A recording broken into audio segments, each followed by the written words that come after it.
A dispute between neighbors in Costa Rica went terribly wrong in June of 2024, leaving one man dead and another facing serious criminal charges.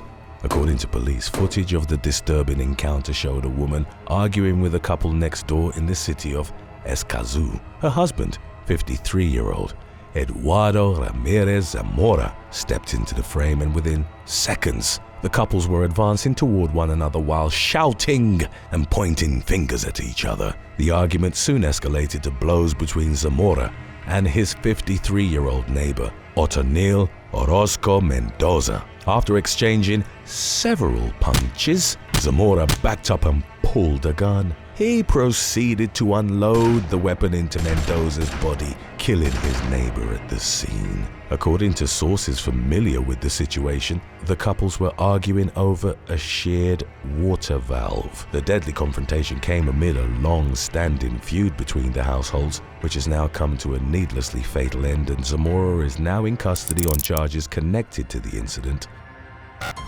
Number 11. Anakin Zering.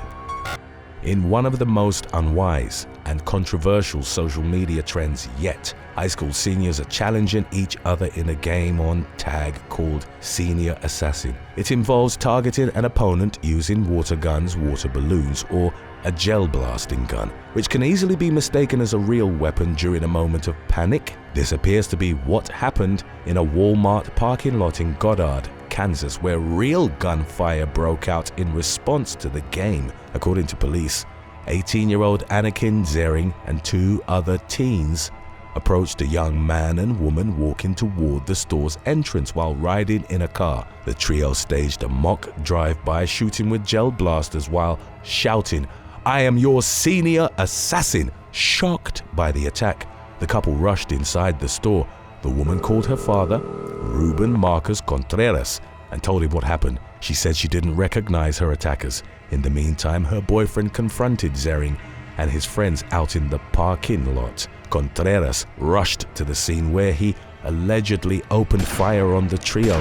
Zering was shot and is now paralyzed from the waist down, and Contreras is in custody on a first-degree attempted murder charge. The outcome of the case remains to be seen.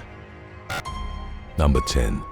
Moriange Faith Martinez. 20-year-old Moriange Faith Martinez disappeared in Gwinnett County, Georgia in late August of 2023. She was waiting for a ride from her mother, Anita Darling, who was just 10 minutes out from picking her up at an Atlanta courthouse. Darling received a call from Martinez saying that she had found a ride and it was the last she ever heard from her daughter. Something about the way Martinez was acting seemed off to Darling, who later recalled feeling uneasy after the phone call. The concerned mother told Local 3 News that Martinez got into a car with a man she didn't know and stopped responding to text messages shortly thereafter. Martinez's whereabouts remained a mystery until June of 2024, when authorities announced the discovery of her skeletal remains in Chattanooga, Tennessee, more than 100 miles from where she vanished. Her bones were actually found several months earlier, in January of 2024, along a rural roadside near a Volkswagen factory. But it took a while for the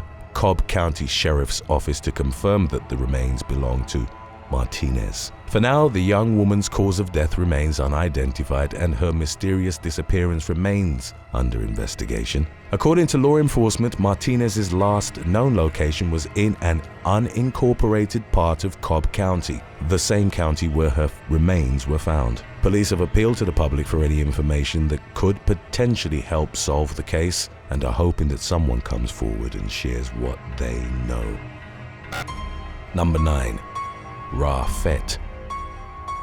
In what could perhaps be described as a horror film come to life, a terrified woman showed up at a stranger's front door in Portland, Oregon during the early morning hours one day in May of 2024, begging for help. The homeowner's Ring doorbell camera captured footage of the unnamed 47-year-old hiding in their driveway at around 1:30 a.m. after she jumped out of a moving car being driven by her machete-wielding abductor. She then banged on the door and yelled that she had just been kidnapped. According to court documents, the victim was walking along a sidewalk when her abductor stopped and offered her a ride. She accepted the lift but quickly grew uncomfortable as the driver, later identified as 25-year-old Ravit, began making unwanted advances toward her. As the woman resisted, the suspect pulled into a restaurant parking lot and pulled out a machete. The victim tried exiting the car, but her kidnapper sped off before she could safely get out of the vehicle. She was eventually able to jump out of the car when the suspect slowed down. Before the woman ran off, the man backhanded her in the face. Luckily, she made it to the house where she was captured on video begging for help without further injury. According to police, Fett followed the woman to the house but drove off while she hid behind a parked car. After the police were called, officers pulled Fett over. The victim identified him as her abductor, and he was arrested on suspicion of kidnapping and abuse. Fett has a criminal history, including a 2023 arrest for allegedly threatening someone with a gun and shooting at their car tire. He has pleaded not guilty to his current charges and is being held without bail as he awaits his next court hearing. Number 8. Tyrone Arthur Ryant. In a situation that wouldn't necessarily be considered bizarre by Florida standards, but would be strange pretty much anywhere else, police in Miami Gardens encountered a man with a freshly severed hand early one morning in June of 2024. Earlier that evening, officers had noticed a man pacing back and forth on the sidewalk after spotting two sandals in the road. They were alerted to the injured individual a short while later at around 4 a.m. In addition to missing a hand, the victim was bleeding profusely from a head wound and there was a bloody machete nearby. He was rushed to the hospital and thankfully survived. Witnesses told the officers that they saw a completely naked man fleeing from the scene at around the time of the attack. Later identified as 54-year-old Tyrone Arthur Ryant of Opa-locka, police located the suspect lounging on a sofa near the crime scene and promptly took him into custody. He's facing 1 count each of attempted murder, causing injury, and domestic violence violation of injunction. Law enforcement did not speculate on a motive for the crime, but news reports mentioned that Ryant's ex-wife, who has a restraining order against him, lives in the area where the attack occurred. Ryant reportedly confessed to the crime, stating, "Is he dead? I tried to kill him." Records show that he's currently being held without bond as he awaits the outcome of his case. Number 7. Alisa Jane Venable. While performing a requested welfare check at a home outside Fredericksburg, Virginia, late one night in June of 2024, police discovered the murdered bodies of 77-year-old Robert J. McGuire, 60-year-old Gregory S. Powell, and 65-year-old Carol Ann Reese. A fourth roommate, 23-year-old Alisa Jane Venable, was nowhere to be found, making her the prime suspect in the case. Law enforcement declined to go into detail about how the victims died, but mentioned that they had all succumbed to upper body trauma. Spotsylvania County authorities immediately launched a manhunt for the missing young woman. 2 days later, Venable's 2009 Honda Civic was spotted in upstate New York, where she led police on a high-speed chase along Interstate 86 near Angelica. The pursuit lasted for roughly 40 miles, reaching speeds of 100 miles per hour before the vehicle was disabled in the town of Avoca using spike strips. Venable crashed into a guardrail along a highway overpass and was swiftly apprehended by law enforcement, bringing the chase to an end roughly 100 miles south of the Canadian border. The accused killer was treated at a local hospital after complaining of pain and was thereafter booked into custody. Thankfully, nobody was seriously injured in the pursuit. Venable remains in custody without bail on suspicion of 3 counts of second-degree murder and using a firearm to commit a felony. According to the most recent available updates on the case, arrangements are being made to extradite her to Virginia. Authorities have declined to speculate publicly on a suspected motive for the triple homicide, citing the ongoing nature of the investigation. Number 6. Jared Ravitza.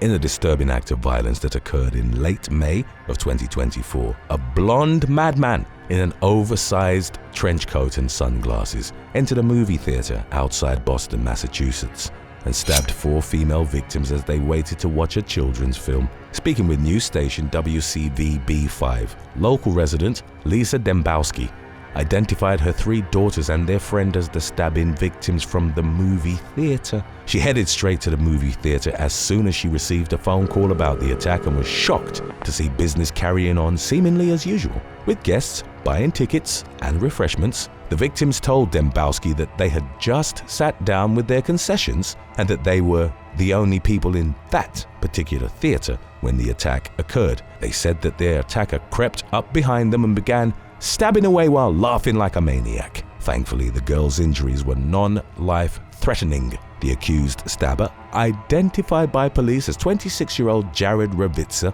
of Martha's Vineyard, reportedly ran out of the building, fled the property in a Porsche SUV, and drove to a McDonald's restaurant 30 miles away in Plymouth, where he stabbed 2 more individuals in another unprovoked attack. According to police reports, surveillance footage showed Ravit stabbing 28-year-old employee Igor Marquez through the restaurant's drive-through window with a 9-inch kitchen knife. He then parked his SUV, entered the restaurant while holding the knife over his head, and stabbed 21-year-old female cashier Eliamni Garcia, who was working her first shift and had just moved to the United States. A few days earlier, both victims received medical treatment for non-life-threatening injuries. In the meantime, Ravit led police on a high-speed chase, which ended when he lost control of his vehicle and crashed in the town of Sandwich. He was swiftly apprehended and taken to a nearby hospital with injuries, then booked into jail on charges of assault with intent to murder, assault and battery with a dangerous weapon, and more. Ravit is also the prime suspect in a murder that occurred at a residence in Deep River, Connecticut, during the same weekend as the stabbing spree. He has not yet been charged in connection with the homicide and has pleaded not guilty to all of the charges he's currently facing. The accused slasher remains held in custody without bail and has been ordered to undergo a mental evaluation, which will most likely determine the next step in the court proceedings. Number 5. Jessica Cavaro. On what began as a normal morning in June of 2024, 56-year-olds Mark Cavaro and Thelma Tatton drove to the Bedford, Massachusetts home of their daughter, 24-year-old Jessica Cavaro. Their plan was to take Jessica to breakfast, but that never happened because the couple was shot dead in their car outside the residence. Responding officers identified Jessica as the prime suspect in the double homicide. She was arrested at the scene and is now facing 2 counts of murder, 2 counts of assault and battery with a dangerous weapon causing serious bodily injury, and illegal possession of a firearm. During a press conference following the tragedy, a police spokesperson revealed that Jessica's partner contacted law enforcement. According to law enforcement, Jessica exited the house, then went back inside and told her partner that she had just shot the victims. The investigation is ongoing, and authorities have yet to reveal a suspected motive for the disturbing crime. For now, Jessica remains held without bail pending the outcome of her case. Number 4. Prince Raymond King.